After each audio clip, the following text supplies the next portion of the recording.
This is a view from my kitchen window in Arles.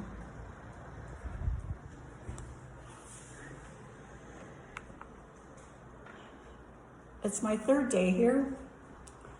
It's been easy for me to practice beginner's mind since I've had so little experience being here.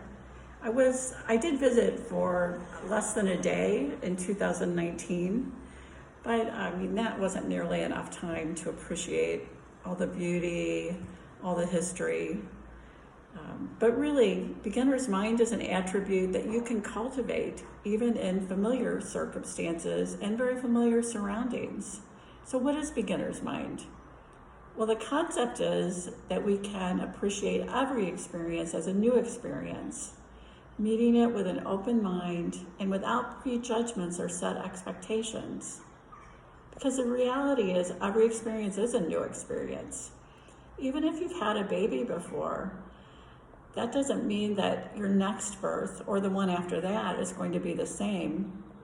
And it certainly doesn't mean that the experience will be like your mother's or your aunt's or your best friend's, or a visit to the park or a family vacation home. Whatever will never be the same from one time to the next. And expecting that it will be, and holding on to or grasping that desire or possibly fear, depending on what your previous experience was, is really just a recipe for unnecessary suffering. And we can expand the idea of beginner's mind to apply it to interpersonal relationships.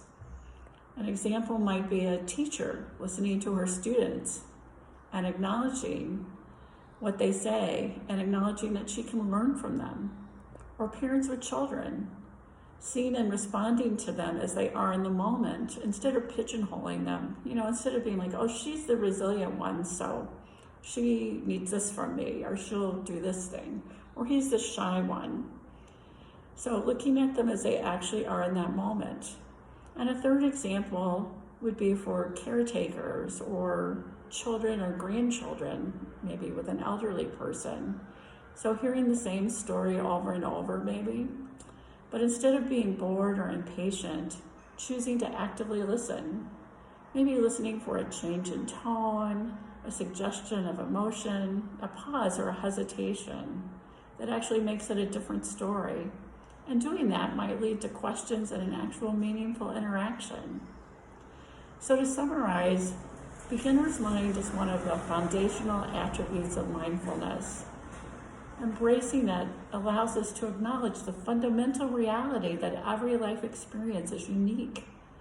And everyday activities, as well as in those big once-in-a-lifetime opportunities, it allows us to fully experience and take pleasure in the moment. In interpersonal relationships, it can help us develop our ability to listen and to have empathy with others, enriching our lives as well as the lives of those we care about.